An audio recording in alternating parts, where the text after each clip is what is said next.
It is July 27th in this year, 2021. NXT on Sci-Fi. Alfred, were you excited? We saw different commercials and promos tonight in between our NXT. Yes, that's what I was excited about of NXT on Sci-Fi is the various commercials that we were going to see. That Child's Play series looks pretty dope. It does. Listen, I grew up with Chucky. I love Chucky. I remember I went to a kid's birthday party when I was a kid, and I was too young to be watching a movie like that. And I grew up in an era where they marketed horror to kids. Like RoboCop was a really violent movie that they sold toys for, and Chucky was one of those movies. And I was really happy to see Chucky all over the TV, so I'm going to be watching that show. I love that you said that because I remember Gremlins. It's like one of the first movies I remember seeing at the theater. And then I watched it recently because I consider a Christmas movie. I watched it on Christmas time and I'm like, this movie is super gory. Like, why was I watching this when I was a kid? And then Phoebe Cates just brings it down with that monologue about why she doesn't celebrate Christmas. And it's like, this was a child's movie that came out at the holidays? What the heck? The 90s were like the cool uncle who just like, let the kid watch whatever he wants and drink while he's supposed to be watching the kid. Yeah. Vice is doing a Dark Side of the 90s series, and I watched the first one was about talk shows. Oh my God, it's so good. I'm already hooked. Is OJ going to get an episode? I would assume so, but this one, the talk show one, they uploaded. I don't know if the series started on the show, but they always upload one on their YouTube channel to preview the series, and it showed up on my recommended today, and I loved every second of it. God, we got 2 episodes, Trash TV, that talk show, the one about the Viper Room. Okay, I'm watching this. It's going to start on that. Oh my God, so good. Love the 90s. Oh man.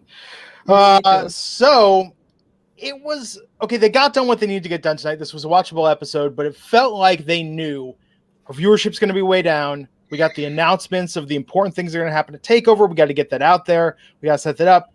We got to get the basic information to move things forward. It felt like a very serviceable episode, but not an essential episode. I mean, yeah, that's a great description. No, I agree. And I was actually kind of frustrated watching some parts of this episode, to be honest. Really? Yeah, a couple of things confused me on this episode. I mean, all in all, it was okay, but it was frustrating in parts. Yeah. I mean, this opening tonight to me, I thought was actually this opening to me said it's going to take people a while to figure out what channel we're on. So let's just put on a 20-minute burner of a match between Ciampa and Thatcher versus Oney Lorcan and Pete Dunne. Like, this was really good, but this didn't have to be. That, we have to do the news. A couple of news items. Real quick, talking about NXT, this is a natural transition. Karrion Kross was reportedly scheduled to lose to Jeff Hardy on Raw. How did Hardy not come down with COVID-19, which he currently has and is out for a couple of weeks? The plan, reportedly, according to Fightful Select, was for Karrion Kross to once again lose on Raw to Jeff Hardy tonight. What do you think about that, Issa? Yeah, I heard about this, and I wasn't surprised by the news, but I mean, that would have been, I don't know. I mean, not that what they ended up doing with him was even a better idea to begin with, right? Like, I feel like they put Karrion Kross against Keith Lee on a people that should have not lost last week match. To me, it felt like a troll job. It was almost like, oh, you didn't like that we had him lose, so we're going to have him beat your other favorite. Like, that's what that felt like. But, yeah, I'm kind of glad they were forced to go in a different direction, and I hope that Jeff Hardy gets better soon. Yeah. Crazy, man. Yeah, I just didn't. I mean, it did. Who knows what would have happened? But nothing. I wouldn't have put anything past them. Seeing Karrion Kross in the ring with Jeff Hardy again. In the back of my mind, I'd be thinking, oh man, they might beat him again. And had that happen, I mean, even him beating Keith Lee last night, like Keith Lee was actually super popular in that match, and I just didn't feel the connection with Karrion Kross. So him losing 2 times in his first 2 matches would have just. I think he's already suffered the death sentence, but that would have been it for me. It's like they don't like the fans. They're most hardcore fans. I mean, yeah, they do have a love-hate relationship with fans, as you saw with a recent trademark of that term. Complaining is not a conversation, I believe it was. You don't see this with bands. Weezer doesn't go out there and say, we're just going to play Beverly Hills start to finish and piss off our hardcore audience. Like, they know you gotta serve like the diehards that have been down since day one. Like, those are your most important people. You got to work in some Pinkerton, some Blue Album, maybe some Green Album, maybe some B-sides. You can't just go out there and play all the poppy stuff. And it's like with Vince, it's like, I've never seen it so antagonistic. Like, he hates the things that is like the fans that want the deep cuts, that want the continuity. He just does not give a shit about their opinion. Yeah, and this isn't so much. I wouldn't, as much as there are times where there is an antagonistic relationship, like with Karrion Kross, it isn't even like a thing where a bunch of hardcore fans are rallying around him. This is the type of guy that I think in WWE could be a mainstream guy if they took him under his wing. He does have that mainstream star appeal. That's why it confuses me so much that they're doing something with a guy like Karrion Kross as opposed to like an Adam Cole or like, Kyle O'Reilly if he would have come up. But with Karrion Kross, like this is their prototypical guy. So I don't know who they're trying to troll. Yeah, since day one, I always felt he felt very main roster, and I'm shocked that that's how they're treating him. And, Natalya actually has a pretty scary moment last night on Raw. She suffered what appeared to be an ankle injury, and it has since been confirmed. Dave Meltzer of the Wrestling Observer newsletter saying that while it's not known what the extent of the injury is, she definitely suffered some sort of ugly ankle injury. It's not known whether or not she needs surgery. She has kind of intimated that she's not taking any days off, but if you watch the match last night with Doudrop, when she was having her interactions, they were rolling around and something went wrong to where you could see her getting out of the ring, and a medical official tended to her. She had to limp out of the arena. So a really tough woman to be able to kind of not necessarily finish the match, but she was all smiles walking out of that ring, albeit she was limping. But Natalya might be out for a while, but we're not so sure when. Did you see that injury last night, Issa? I did see it, and it made me realize that Natalya is always here, right? She doesn't get hurt. It like shocked me because I was like, Natalya's somebody that's always there, right? One of their most reliable stars. So you never want to see anybody get injured. That was a scary spot. But yeah, like you said, this woman has been carrying out, and she's still smiling at the fans. And I was like, what a legend. I hope it's nothing serious and she gets to come back soon. No, absolutely. And then let's talk about the hottest champion in wrestling right now, Matt Cardona, the former Zack Ryder, your GCW World Heavyweight Champion, recently appeared on a Busted Open radio show. I mean, this guy is hot. Anything with Matt Cardona in it has just been moving in terms of the internet talking. In his most recent comments, he was talking about some text and some tweets that he's been seeing of fans from GCW, which is, a Game Changer Wrestling's very hardcore deathmatch style. They made Nick Gage famous. If you saw that Dark Side of the Ring. And he's been saying that he's been getting messages from fans saying that they wanted Nick Gage to kill Chelsea Green, who is his real-life girlfriend. Lord. If you saw that viral clip, he won the GCW championship, and those fans immediately started throwing bottles into the ring. It was almost a riot scene. What do you guys make of this whole movement for GCW right now? I think this is the most I've ever seen GCW being talked about. I love seeing it across my timeline. I was considering going to the show, and I was like, you know what, maybe... I regretted it because the show was really good. I watched it. But then once I saw the ending, I was like, yeah, I'm better off watching it from here, to come from my own home, not getting anything thrown on me. It's that antithesis of it, right? It's like there's a certain protectionism of hardcore fans of anything that wants it to be more exclusive rather than inclusive. Like they see that as their thing. And I think that if other people appreciate it on their terms, that would be acceptable. But you have someone who's seen as like a carpetbagger coming in and former Matt Cardona, who, no disrespect at all, I think it's amazing what he did. But I could see where they would see a former WWE guy comes in, steals the thunder of the hardcore fans. It's like when Katy Perry was on the Warped Tour that year. Some of the kids were like, what the heck? But it brings more attention to it. That's the thing. So good for Matt. Yeah, but that's the thing, though. They have to be ready for this because now you have him wrestling Chris Jericho tomorrow. Like GCW is going to be exposed to a whole new audience. They did it with Matt Cardona, and now they're doing it all over again tomorrow. So I do feel that the hardcore fans have to be ready for a lot of casuals starting to tune in. And they booked a show in Chicago for All Out weekend, so they're gonna have that AEW audience probably kind of like come over there and see what's up. They have to be ready for that. But it was a visual. Seeing Matt Cardona with that shirt red that started white, like there was just something about that show. I really enjoyed it. And good for Matt Cardona. I like what he's doing. Yeah, and you're onto something, Issa, because this was very shrewd promoter, Carney type booking in that before, like, they're going to be on a national spotlight with their most famous wrestler on AEW now before a huge audience. You've got this big story that you could argue is even bigger than the fact that Nick Gage is going to go face Chris Jericho because of just how much attention it's getting. And yes, there's going to be a lot of like casual attention, and I'm all for that aspect of it as long as they know how to kind of balance that out. The thing with GCW is so close to being real in terms of them wrestling these. I don't know if you saw those sheets that were all bloody from Zack Ryder's room that they had to tip off the waitresses or the maids that this. They better. That was gross. They didn't need to do that. They didn't need to do that. So it's so like realistic in what they do that like a lot of these fans are now going to think it's real. They're fans who think WWE is real and how angry they get about it. So these GCW fans are another level because of how realistic it is, I think. But I love it. I'm going to be at No Signal in the Hills GCW August 7th, my first pandemic show. I bought those tickets before this even happened, so now I'm even more excited. I don't support people throwing stuff into the ring. I really, think that was kind of lowbrow, but I do support how hot GCW has gotten. I've heard nothing but good things about their shows, and I cannot wait until I go to August 7th. Come say hi if you're in LA at No Signal in the Hills. I'm excited. I feel it's such a fun time for wrestling again, right? Like we're seeing all of these promotions get the exposure and just a different kind of excitement and so many alternatives for all fans. This is a really, really good time for wrestling fans. And then final story, quickly, Raw rating was down. Of course, it had a big jump for its return to live fans with 1.923 the week before. But last night, Raw drew 1.814 million. So it looks like that ceiling has been set at about just under 2 million. You got John Cena back. It's pretty much all hands on deck. A lot of returns expected. But it looks like Raw is going to be hovering around that 2 million range, which I actually think is kind of disappointing based on the fact that all hands are back on deck. I did not watch Raw last night, and it didn't seem like it was hot on Twitter.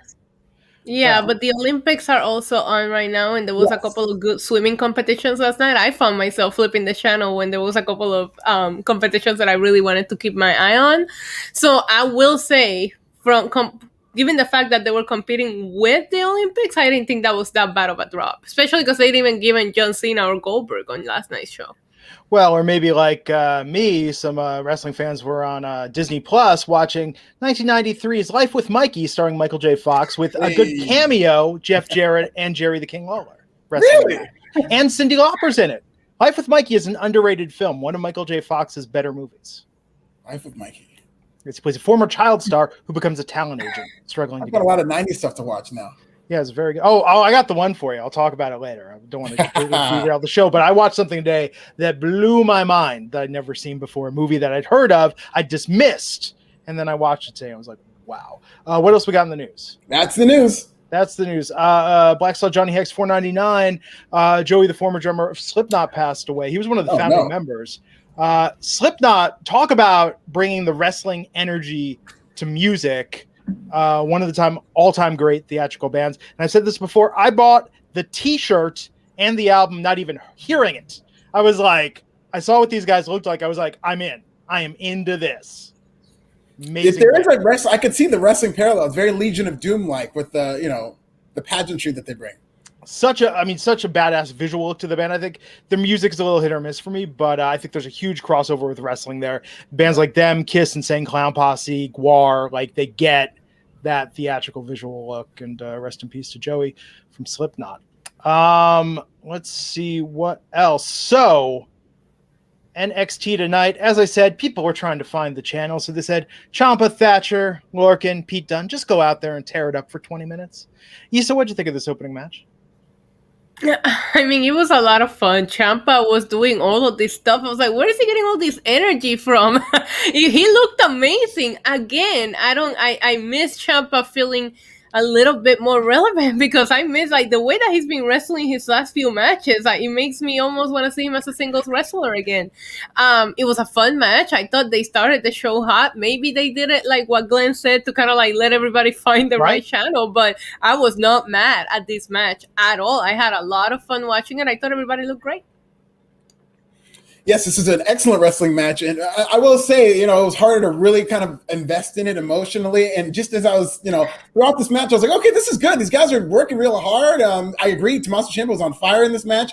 But I was telling myself, like, I can only get so excited for that. And then they brought out Ridge Holland. And I just thought it was very well done in terms of him returning. And I think he's going to fit right in with.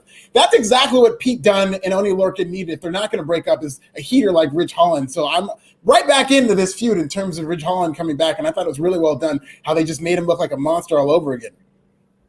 perfect time to bring him back, right? Because he was not in the back of your mind. You kind of like, I don't want to say forgot about him, but it's not somebody that you were saying, oh, he's coming back soon, or nothing have been rumored. So it felt like a really good, feel-good return where it wasn't spoiler. And well, if you didn't watch the spoilers from last week, right? but but it's just good to see him again. We went from that. We had Samoa Joe arriving. We had Hit Row building up tonight. But let's talk about Joe's promo in the ring, calling out Kross and saying he's resigning from his role in security and he wants to be an active part of the roster again and signing a match for TakeOver 36 against Karrion Kross for the NXT title. So, Alfred, you hyped for this? I really am. I think this is going to be great. I love Samoa Joe in this segment, but it was kind of funny how he comes out. He's piping mad. He's, Samoa Joe's got the greatest facial, so he's just pissed off. But he's got all this paperwork in order. Like he's just like, he's mad and he's just so pissed. But he's like, but I've got 3 requests. Step 1, I want you to resign me. I want you to resign, and I want to sign a match. He's like if the Incredible Hulk turned into a paralegal. It's just like the Great Hulk in order. But I really like how this was done, and I like that we're going to get Samoa Joe versus Karrion Kross. The fans were very hyped for it, and it just kind of told me I'm kind of disappointed they're going to do this in the CWC. Like NXT's got to get out of the CWC for these big time shows they're going to have, because it really looks like they're peaking toward a big show. They made an announcement later on in the night with Walter and Ilya Dragunov that I just think some of these matches would be so much fun in front of even like a smaller Full Sail crowd. Yeah, right. Yeah, agreed. I loved everything about this segment. I thought Samoa Joe was perfect. Also, to Alfred's point, I see Samoa Joe as somebody that wouldn't delegate because he's that much of a perfectionist. So he's not going to have anybody check his paperwork on it. He's going to take on everything himself. So, I absolutely loved everything that he said. I love how ready he was. I love how Rigo was like, YOLO.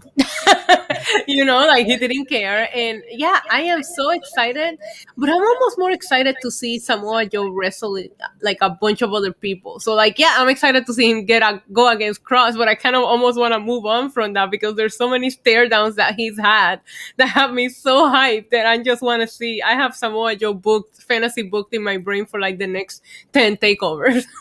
He also has a Provoke Me t-shirt. I know.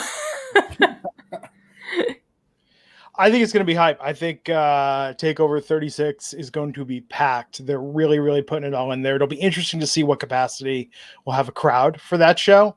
But, I mean, this is going to feel like the big-time takeovers are back, right? Absolutely.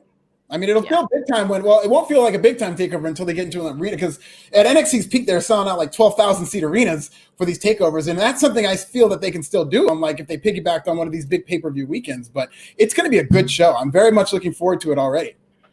They sold out Amway on WrestleMania 33, so I don't understand why maybe not right now, but I can see them if they don't want to get out of Florida or Orlando with NXT. There's so many arenas in that area that they could rent out just to get out of the CWC. I do think the CWC is hurting NXT a little bit. Yeah. Oh, yeah. But it's something that I'm willing to move past that. I don't know. There's something about the crowd. Maybe it's so small, but it's a little bit of a negative for me when it comes to NXT right now. I think it's just jarring that we're watching these shows, like you'll watch Raw and you got all these people going crazy and the product's like hot and the crowds are hot, and then like immediately the next day it's NXT, and it's just still reminds me of that pandemic era viewing, that it just kind of brings the show down. And they're in Florida. Yeah. Like, I'm just saying, like Florida. They'll let you fill up an arena. Yeah. I mean, they'll kick you out if you're wearing a mask. Call you a wuss. No, I think it is a little strange that they're not embracing more of that. But tonight, man, for as small as the crowd as it was tonight, there was energy. There was a lot of energy. Yeah. Van Dam pick a hand. Oh, Van Dam pick a hand. I got it. $5. Gordon Soley's Ghost approves of Samoa Joe and Karrion Kross going head to head. I'm off to the airplane loo with a white towel and a cigarette. Deep RVD reference over there. I like that. Yeah. Then, the Cameron Grimes LA Knight stuff tonight. There was ball washing. But no, what did you think of these segments on the golf course, Alfred? They went a little crazy with the puns, but it was like some of the best after school programming I've ever seen, because they had that thing with Ted DiBiase. That was my favorite part of it, where he showed up on the golf cart and just and I was hoping, and I think we've talked about this before on the podcast, that like he would turn and Ted DiBiase would be gone, and like he's the only person who saw Ted. But I really like what they're doing with this. I like the on location. I think the production continues to be really, really good with these segments, and both guys are doing a good job with their swings are awful in terms of golf swings, but that makes it funnier, and I think it's very funny. Oh, yes, I love everything about all of these segments. The ball washing will forever be a meme. I already seen it used in completely different contexts all over my timeline. I love the idea of the on location back on the CWC, because they did the one at the house, then they kind of wrestle. Now they're back at the golf course. It's the best way to keep this fresh, but I think these two guys will make it work no matter where you film it. This was fun. Yeah. This was really good. Second funniest thing I watched today. NXT Breakout Tournament, first round match. Josh Briggs versus Carmelo Hayes. Man, Carmelo Hayes is a superstar. I agree. Yeah. You know what's funny is I'm watching this. I had no idea he was that small. I thought that he would be kind of comparable. I really wasn't paying attention, I guess, to the sizes when they ran them down. But I think it's because he's got a great build, but he's got like 6'7" charisma. So I just assumed he was this taller guy, and I was very pleasantly surprised to see him win this. Like, I'm a fan of a lot of these big guys coming into NXT and adding some diversity of the body types in NXT. But I assume that this is just going to be another big guy running through a little guy, as we've seen for a couple of weeks now. And Carmelo Hayes not only won, he won clean. This is more of a showcase for Hayes, and I loved it. Yeah, me too. I kind of figure in regards to his size, because he fought for the Cruiserweight title, remember? Yeah. So that kind of like give you a hint. But regardless, once I saw who he was wrestling, I was a little bit worried that he was going to lose tonight, because I really like, out of all of these guys, he's got the most experience. We're the most familiar with him. So I would definitely try to go very far into the tournament with him. The matches so far have been a lot of fun. Yeah. But Carmelo Hayes, I will say, has been the one that I kind of like will have been invested, because we've seen him on TV recently, so this one even more fun to watch, but overall a lot of fun. Loving this tournament. I hope they do something with, and I apologize, I forgot his name, the guy that he wrestled. What's his name? Oh, thank you. I can't pronounce it, that's probably why, but I hope they do something with him, because he's so impressive size wise. He almost looks out of place in NXT. So I hope they do a lot with him. I want to talk about Frankie Monet and what's going on there. This promo, man, like I thought her mixing with the Robert Stone brand was going to kind of provide her a little bit of backing and a platform. But the way this all went tonight was very unexpected. We had her backstage talking about teaming with Jessica Maya, and then Kaden Carter and Casey Canizaro interrupted, setting up a match for later in the night.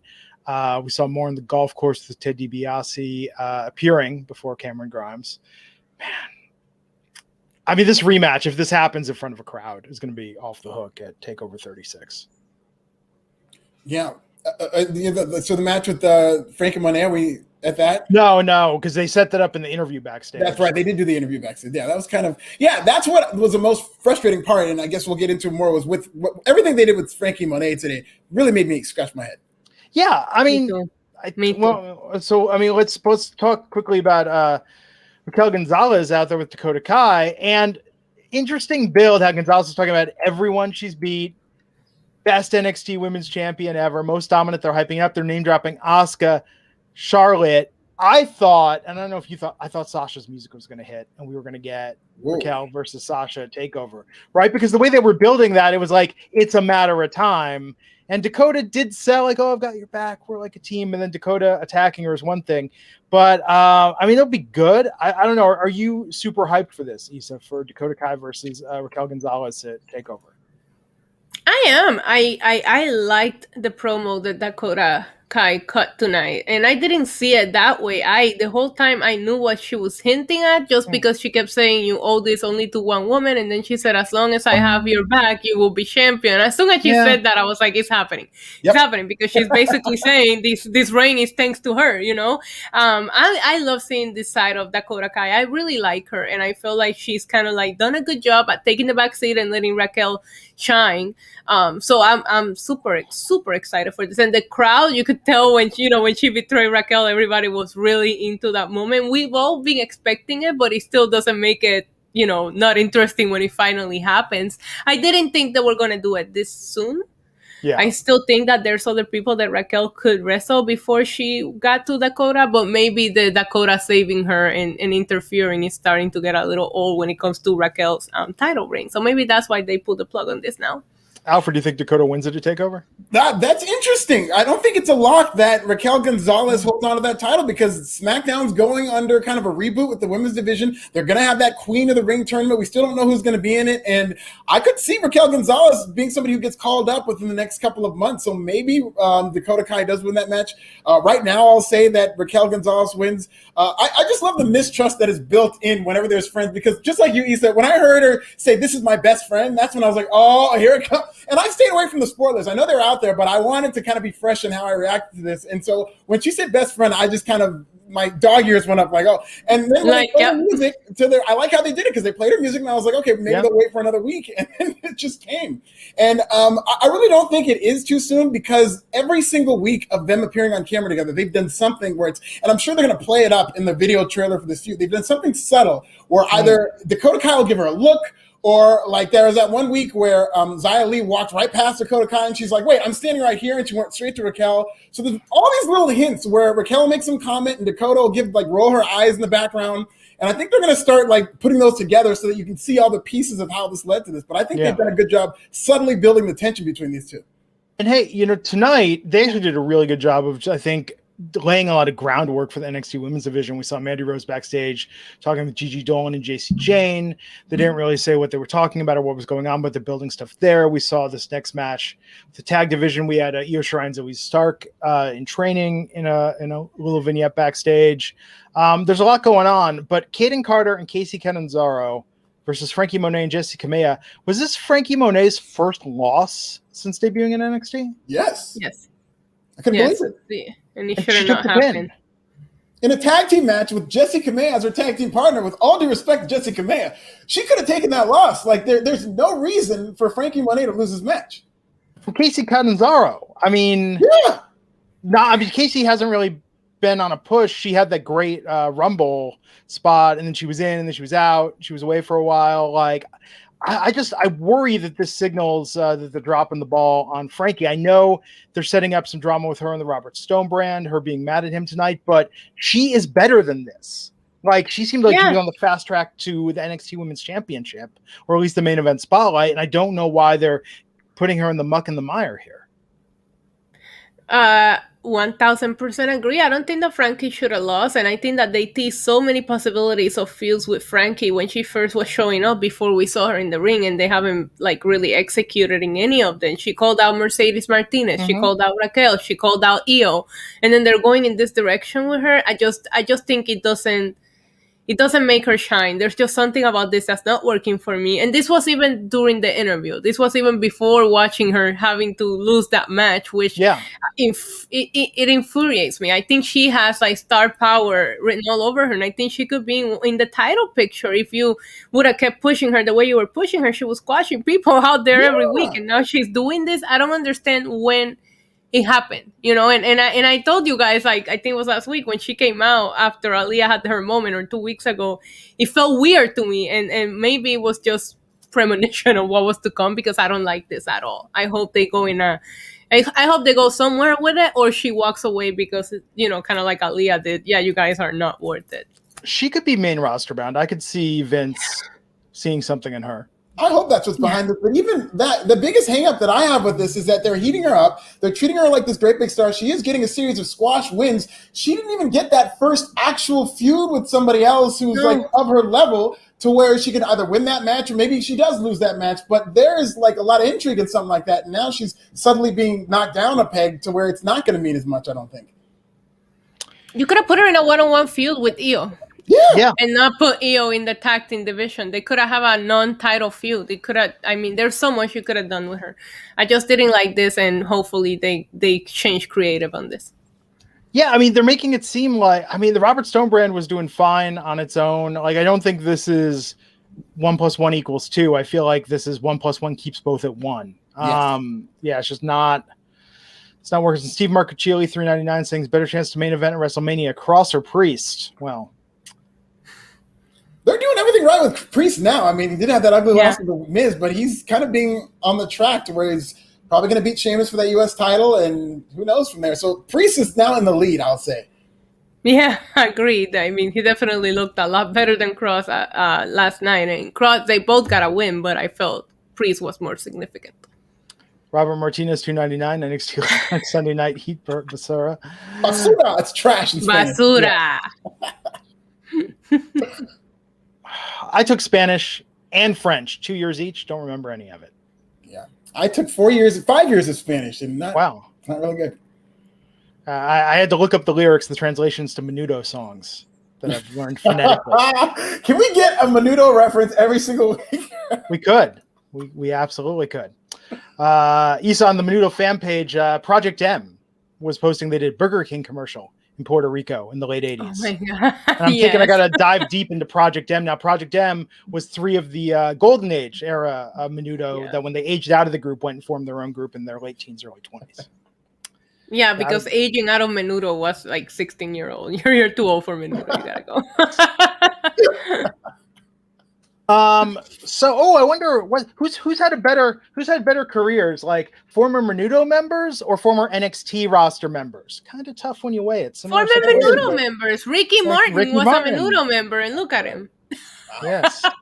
Wow. Johnny doing his hosting stuff on I think Telemundo on the morning show. So we had a sit-down interview with Malcolm Bivens and Roderick Strong of the Diamond Mine. Feeling this? Feeling Roderick Strong? Feeling Roddy? I mean, if this seems so cold, and there was nothing. Yeah, I'll tell you what my favorite part of the segment is when Malcolm Bivens asks Wade Barrett, he goes, "Hey Wade, do you like money?" And Wade was like, "I love money." He didn't even wait. He says, "I love money." But that's not good. That's not good. That is not good. Yeah, I completely I don't even know how it happened. Do you ever you see it on the TV, but you don't remember anything about the segment or the moment? You know, right before I sit down to talk to you guys, I'm like, okay, this happened. And I literally said to myself, what was the Diamond Mine on tonight? Yeah. And now that you say that, I was like, well, I guess they were, and I must have been scrolling or doing something else. Definitely do not remember it. That goes to tell you something. Yeah. I was replay. They need to just find out what, because I don't think him feuding with Bobby Fish is going to be the answer. There just needs, because you're just hearing all these stories that they've got big plans for Roderick Strong, this cruiserweight title.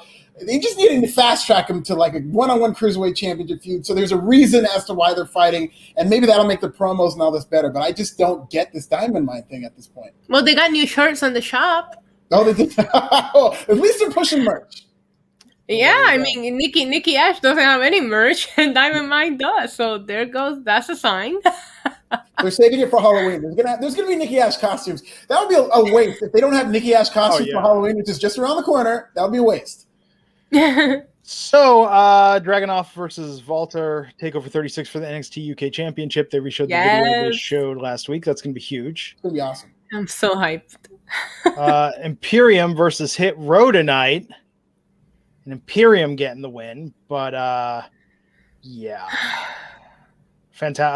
del Fantasma making the attack after. What'd you think of this whole match, Alfred, to you first? I mean, this is another point of frustration for me in that I didn't think Hit Row needed to lose, and I get it that they're trying to build this feud with Legado del Fantasma, but I wouldn't agree with them losing to Imperium, who they're literally doing nothing with. But I will say I love Top Dollar in this match. I mean, maybe it wasn't as people are going to complain about him technically sound. He probably has more to do in terms of getting his ring work ready. But I thought what he did in this match in terms of charisma-wise, and even his moves looked very impressive for such a big guy flying around there. I thought he looked like a superstar in this match. I loved Top Dollar in this match, but I did not like the finish at all. Yeah, same. I agree with you. I thought Top Dollar. After a match finishes, I always wonder, especially a tag match, who did I pay attention to the most? Who captivated me, right? And I thought that Top Dollar was the guy tonight in that match. Hated the finish. In the exact same head scratching as the Frankie Monet thing, it felt like a little bit of Monday Night Raw hungover, happened on NXT, where people that shouldn't be losing are taking L's for no reason. I don't want Hit Row to lose. And like you said, this is a feud that doesn't feel like it's even significant. There's no titles involved. There's no nothing. So why are they losing to Imperium? I don't know. But and it was to Barthel and Eichner. I mean, this is the Joey Fatone and Chris Kirkpatrick of Imperium. I can't win. Does that make Walter's Timberlake? Okay, I was going to say Lance Bass. Walter's Timberlake, JC Chazé, and Lance Bass. That's how. Yeah, he saw them like he ate all three of them. He would beat all three of them at once. Don't act like you won't. Oh yeah, 1000%. I don't know. JT's wiry, man. Unpredictable. But yeah, I mean, look, this is really about Hit Row and Phantasma, so we'll see what happens. This was good. This was my second favorite thing on the show tonight. The backstage with Gargano, Candice LeRae, and Indy Hartwell, essentially setting up a match where Gargano versus Dexter, and basically, you know, Indy says, "Hey, you got to give him a chance if Dexter beats you." Yeah, love her or leave her. Love her or leave her. Actually, is what they're saying. So this will be fun. Oh my god. It's gonna be a lot of fun. It is, but why are they like her parents or something? Like, why is Gargano fighting for? Like, it feels weird, but I cannot wait. I hope Dexter wins. Obviously, the way is a little bit the way is a little bit like a cult in some senses. Yeah, they do present them like a family. Like Gargano and Candice are the parents. They just have their son run away from home. Like he packed his stuff and ran away from home, and then they've got their petulant daughter who has a crush on a boy that they don't approve of. Yeah. Yep. That's exactly how it is. Can't go wrong with that. And then back on the golf course, $1 Million champion LA Knight and his caddy / butler Cameron Grimes interrupted by the grizzled young veterans who caught up to him on the course. And basically they were doing bets over shots, golf shots. Do you think they're going to set up an odd couple tag team? If it wasn't for Ted DiBiase appearing, which that's going to be the thread to him turning and doing a feud, that's what this looked like. And the more I see them together, they just have so much chemistry as a pair that I think we should see a tag team between these two at some point. I thought they were great. And the outfits were just so ridiculous for both guys. Like I love the Cameron Grimes wearing those cowboy boots and green socks on the course. And then LA Knight just those ridiculously like booty shorts that like showed off his quads and whatnot. I just thought they looked so ridiculous. This is like grade A comedy. I really do think it's like legitimately funny. Yeah, it is. I will show it to other people. Like, that's how funny these segments are. Like, you have to check this out, right? I thought they were going in that direction as well, Glenn. I had a sense of, are they going to make them a tag team at some point? Maybe not immediately, but I have a feeling that at some point they're going to tag together. And now that you mentioned the outfits, it makes me wonder what LA Knight will make Cameron Grimes wear if they're a tag team. Oh, yeah. You know, like, because he's been dressing him. Remember, he dressed him as a butler, and he dressed him today. So he's probably going to have to pick his wrestling gear if they're tagging together. Oh, that'd be great. So immediately before NXT tonight, I'd never seen this before. I'd never seen this movie. I was familiar with it, but I didn't really know what it was about. But I was reading something online that was saying, if you've never seen the 1994 Martin Short, Charles Grodin movie Clifford, like, this is batshit insane. Where Martin Short, at 40 years old, played a petulant 10-year-old boy terrorizing his uncle, played by Charles Grodin. And Martin Short at 40. Wow. And so I was like, I've never seen this movie. People were like, no, you have to see this. This is like brilliant and batshit crazy. We put it on, and it was so goddamn funny and weird. Because, I mean, they literally shot this Martin Short at 40 playing a 10-year-old. And it's got kind of like a bad seed connotation. So he's like an evil kid who keeps trying to like get revenge on his uncle. It was freaking nuts. That was the funniest thing I saw today. Martin Short is pound for pound one of the funniest human beings on the planet. And Jiminy Glick, to me, is like a top 5 television character for me. You need to watch this movie if you're a Martin Short fan. And Charles Grodin, because frustrated Charles Grodin is just comedic gold. This was so good. So just saying, how have I never seen it? Wasn't sure what it was. I wasn't aware he actually played a child in the movie, and that's just what made it for me. And Dabney Coleman was in it, who was always a delight. I've got a I saw that movie already, but it's been so long since I've seen it that now you're making me curious. I might have to check it out. Such a weird movie. I've definitely heard that it was really funny. I've just never seen it. I'll definitely watch it. It's just amazing that somebody made this. I'm like, we're going to have an adult play a child. And just treat it that way. But tonight, let's talk about the main event. Bronson Reed taking on Adam Cole. Adam Cole, the Luther Campbell of Undisputed Era, out there tonight. There you go. Uncle Luke. Yes, Uncle Luke. Well, he really was the talent of the group. He was. Which is really weird when you think about it, because like Luke didn't really rap. Luke just he was sort like the hype man. You know, he was kind of the Flavor role a little bit. Did you know the parental advisory sticker is because pretty much of Two Live Crew? Yes. Anytime you see that, and if you see a parental advisory, like growing up in the 90s hip hop, I wouldn't buy an album unless it had the parental advisory sticker on it. I knew a kid whose parents bought him As Clean as They Want to Be. That was a sad young man that was living that lifestyle, listening to the clean version of Me So Horny. Oh, can't do it. That's horrible. That should be illegal. It should. Favorite deep cut on the Two Live Crew records, which I surprisingly owned a lot of, because I mean, let's face it, like, not really the greatest music, but there are things that sometimes you listen to and you're like, yeah, I'm into it. The I Ain't Bullshittin' series, where Luther Campbell, like 4 parts, just like reads from his enemies list and talks shit about people over beats. Doesn't even make it rhyme, doesn't even rap. And he tries to code it. Like, let's talk about things you find in your table, like pepper and salt, or kids that play. And it's just like, he puts in all this effort to sit there and talk smack. It is the secret gem of the Two Live Crew records. Absolutely. There's a lot of gems too. They're like what the Migos is now, I think. It's like not necessarily going to make you think. It's not deep, but it's good music that makes you have a good time. Right. And sometimes that's all we need. Yeah. If you put on It's Your Birthday, like, you know, or Scarred, or actually his solo stuff. I listen to his solo stuff more than I do the Two Live Crew songs, believe me. Yeah. And why did he never find the merchandising opportunity to open a Pacific Rim influenced restaurant called Hey, We Want Some Sushi? I just think that's printing money right there. There you go. There's your next investment opportunity. The Me So Hungry special. Together. You could do so much with this. There is a chant in NXT that goes, "Hey, we want some Bailey." I remember that. Oh shit, I'd forgotten about that, because that was short lived though. They didn't do that. Yeah, they didn't do that for too long. Because I think somebody was kind of like, got it going. Yeah, someone was like, we probably shouldn't do that. We probably shouldn't encourage this. People are going to Google this. It's not going to go well. Right. Bronson Reed versus Adam Cole. Oh man, I don't want Bronson Reed to lose. Like, Adam didn't need this win. Yeah, remember those rumors of like Bronson Reed? He's going to the main roster. That's why he lost that title. Didn't that seem like so long ago? Because I don't know what's going on with this guy now. Well, he doesn't care about the fact that he lost his title, apparently. Like, he lost it and he went to Adam Cole. Like, he's not even trying to get his title back. Also, he was tweeting at Roman Reigns, talking about maybe you guys need an intercontinental champion. Like, you're not going to join the bloodline acting this way, bro. Like, you really think the tribal chief wants somebody that's taking pins on Tuesday nights? I don't think so. It was like, even when the match started at what, like 9 minutes before it was supposed to end, so they weren't.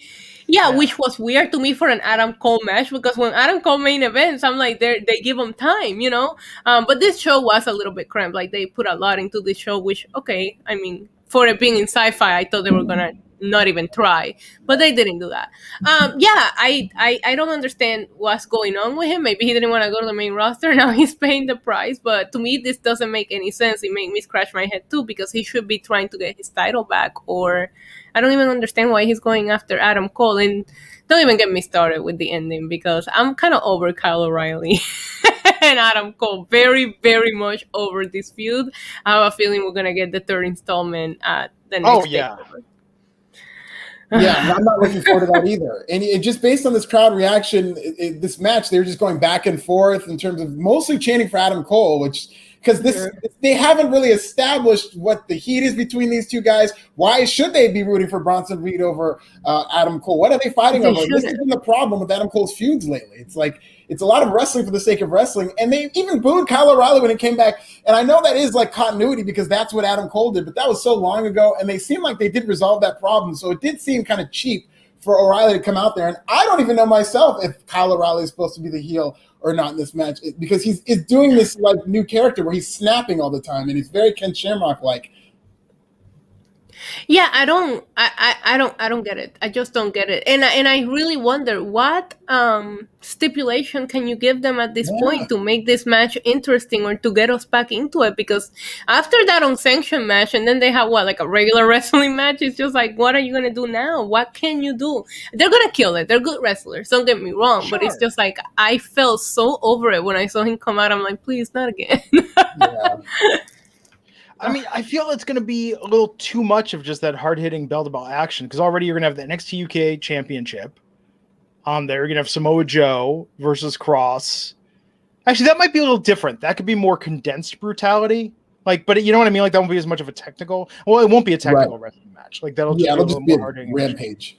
Yeah, but you put KOR versus Cole 3 on there. Like, I don't know. Like, I like when they mix up the cards and give us a different style of match. Well, this match needs a stipulation. Whether it's a steel cage or even, I mean, we've been saying this for a while. Loser leaves town. There needs to be some major stipulation that tells you this is the last time they're going to face off, and the winner of this match is going to be the person who stands tall and moves on. Make it a Hell in a Cell. Have they done Hell in a Cell? No, I don't think they ever have. I don't know. Well, if they're doing it in the CWC, I don't think they could. That Hell in a Cell might be bigger than the CWC itself. They've done steel cage. Put it outside. Yeah. There you go. Put it outside. Yeah, listen, the parking lot is the most dangerous place there anyway, so you might as well. Oh, maybe that's it. A parking lot match. Parking lot. They did that. They did that last year. Remember the one with the cars all surrounded? Oh yeah, that's right. His last match. Oh no, he had a couple matches after that, but that was one of his last matches. No, but it's a parking lot match, and you have Karrion Kross pull in for his match with Samoa Joe. He doesn't see them and run them over, and then the match is over. Everybody loses. Everybody leaves town. It's just done by double homicide. Smack it over. Something about Kyle O'Reilly's hair just like this response in me of like the kid with the illegal fireworks, like who was like smoking across the street from your elementary school, not even high school, elementary school. Like he's got that haircut, right? I just saw my childhood friend Brad Weber. That's how he was. That kid. He had a pit bull and everything. Shout out to Brad Weber. Yeah, it's like you spend the night at his house and his parents were somehow never home. You know, like I don't know. He gives me the vibes of the person that would throw something at the ring when Matt Cardona wins. Oh, well, there you go. That's what I get from Kyle. He gives me GCW fan vibes. But I gotta say though, it's like think about all this, and even with its flaws, this is why I love NXT, because it's like on SmackDown, I've got no affection for like Dolph and Bobby Roode, you know, and their thing, or like the Otis and Chad thing is just kind of like, I mean, I like Chad Gable a lot, and I want better for Otis. But it's like even with NXT, even when we like poke fun at some of this stuff, there's that feeling of ownership because like we've been following these guys and coming up with them, you know? Yeah, right. That's a good point. And I think part of it is because they've been there for so long, but it does have more of a feel of like characters on a television show. Yeah. Yeah, which is weird too, right? Because on SmackDown, you'd think broadcast TV, but I think on SmackDown, it's more show don't tell, where they just think, well, the Dirty Dogs can show up and you know what these guys are all about. Right. It was like they almost don't want to put in the work. They just want to be like, it's very surface. So you didn't pop for the Dirty Dogs trying to steal Baron Corbin $60 last Friday? Because I did, but they could have been anyone. It's still living rent free in my brain the way that they just like ripped that money off his hand. I've been thinking about this Baron Corbin thing though, and I think that they do have to kind of like I watched that backstage interview, and this is what I worry about. There is something inherently funny in the concept of punching up, and you have somebody that was rich that goes from riches to rags. That has always been funny in comedy. I worry though, because it's Vince, like I don't want it to become making fun of poverty or poor people, because that's just kind of shitty, you know? Like, so I think when they have Baron talk about his high life he was living, like the Wagyu beef to spaghetti in a can, that's one thing. But I do worry how much further they push in that direction before it's like, okay, maybe this isn't so funny or cool anymore. I don't think it's going to go there just because of the way that Baron Corbin is doing it. Even in that backstage promo, you can just see that his version of poverty is just, I don't know, living in New York City. Well, you know? So it's just like, what are you doing? Like, I don't see it that way. I really love that backstage interview a lot. Like, you can see how committed Baron Corbin is to this right now. Well, the Bitcoin thing was genius how they tied that in. If you haven't seen that, go on WWE Social and watch that. It was very well done. But yeah, I just worry like what Vince finds funny about this might not actually be what other people are finding as funny about this. Yeah, I mean, it is kind of veering toward them. I think the way this could go left, and I love it so far, and I think it's going to really turn Baron Corbin into a babyface. I think he's doing a good job. But the way it could go left like that is if they get into the homelessness thing, because he's essentially a homeless person now. That's his gimmick, because he's begging for change and stuff like that. So if it becomes more about making fun of the homeless than it is making fun of Baron Corbin for being poor, that's where I think people could maybe take exception. Yeah. Well, yeah, I mean, it's, I'm sure we'll have more to dissect after Friday. Brett Murphy, $5, saying if it's true between Cole versus O'Reilly, Roger's going to go nuts, and I'm probably going to use that gift from Back to the Future. Hey, I've seen this one. His favorite gift. That's his favorite gift. He loves that. I know. I was thinking about this last night when we watched The Secret of My Success, then we watched Life with Mikey. And Michael J. Fox, here, I cracked the problem with Michael J. Fox's career. I figured it out last night. Okay. Michael J. Fox was in one of the best sitcoms of all time, iconic role in Family Ties, one of the best movie trilogies of all time in the Back to the Future series. Everything he made after that, it wasn't bad. It was just simply not those two things that we loved. And so people were disappointed. It's literally a case where you almost outdid yourself so much early on that it was impossible. Yeah, so watching Life with Mikey, Secret of My Success, I was like, these are all fine films. Not a huge Teen Wolf fan, but The Frighteners was pretty dope. When you say he was in one of the best sitcoms of all time, I thought you were going to say Spin City. Spin City was even pretty good. No, but it was actually pretty good. But I mean, Charlie Sheen was better than that. Yeah, actually, I did like the Charlie Sheen. I do agree with you. The Charlie Sheen seasons were actually funnier than the Michael J. Fox. Yeah. I agree with that. But yeah, that's the thing, though. It's like you do something and it establishes you. So Johnny Gargano, in a way, the way is like Johnny Gargano's Spin City, because we had, DIY, which is like his Family Ties, and his Back to the Future was Gargano Ciampa, and now he's got his third act. That's an amazing analogy. I really bring like that together.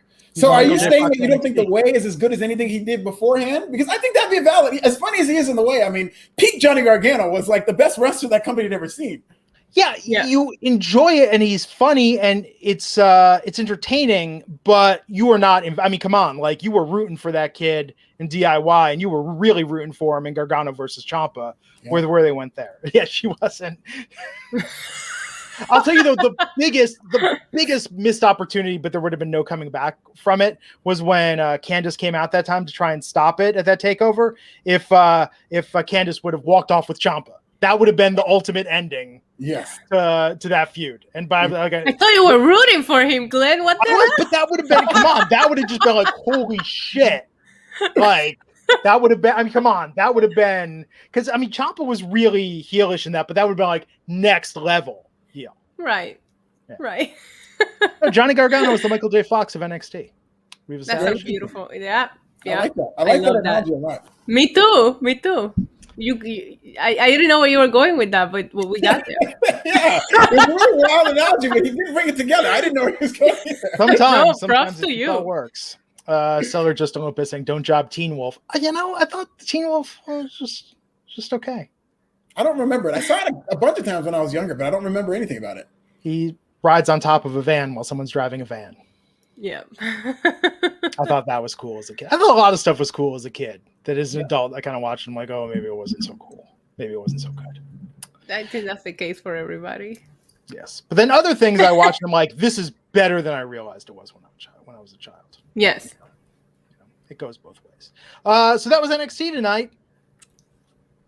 Tomorrow night's AEW. Yes.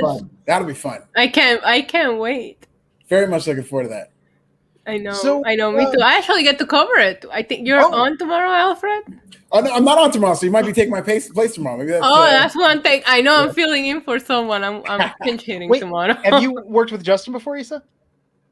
Yes, Justin. Well, not on Wrestling Inc., but we worked together before. I'm looking forward to watching that. That's I'm awesome. looking forward to seeing how that all comes together. That'll be very exciting. Fun fact, Glenn, Justin, I sat down at a wrestling show with Justin, and he's the one who told me I needed to start recording my reactions. I know you love my reactions. Wow. That's where it came from. He was the one that was like, you're hilarious. You should start recording this. Friday, I had to show my wife your reaction to Roman's promo. Like, I was like, you have to check this out. That was a great reaction, Ethan. That was really funny. Did I retweet that? I don't know if I retweeted that. I should have if I didn't, but it was very funny. So good. When he said that, I was like, oh man, Issa must be going crazy. Oh, you didn't let me down. Yeah. You should see the comments on it on YouTube. Everybody was like, I had to come to your channel immediately. I'm excited to see the murder of Chris Jericho tomorrow, though. Yeah, that'd be scary. I don't know. Chris Jericho, he's a tough guy. He doesn't have to prove himself to anybody, but he's taken some crazy bumps in AEW. And this might be the craziest thing he's ever done because I don't care what they tell Nick Gage. This stuff is real. This guy's about that life. When they ring that bell, this is going to be a bloody match. And like Chris Jericho's in for a friggin' fight. It's going to be insane. Did you see that interview that MJF did? And they were like, if that's what you have for part 2, what's going to be for part 4? And he's like, there won't be one. And I'm like, I love that answer. Look at the gimmick. He's so good. I know. No, I think it's going to be exciting to see what happens. Man, Nick Gage is one of the realest MFers. Yes. Oh, as real as it gets. 2021, he's white New Jack. That's what he is. It is real to him. He uses weapons and he hits you as hard as he can, and it's going to be crazy. But when he talks, though, he says it. And in a weird way, I feel like he's the biggest baby face in the industry. It's so weird. Like, the connection that he has with the fans and his real life story. He's like, this dude is such a baby face. But, he's a badass. It's an awesome combination. Yeah. Absolutely. So tune in tomorrow night for coverage of that. Issa, Justin LaBar. And then Friday, the three of us will be back to cover SmackDown. Hell yeah. What will Roman say this week? What position will he reference? Will we get a reverse cowgirl reference this week? And on that note, everybody have a good night. We'll get you back here next time on the Wrestling Inc. podcast. Take care.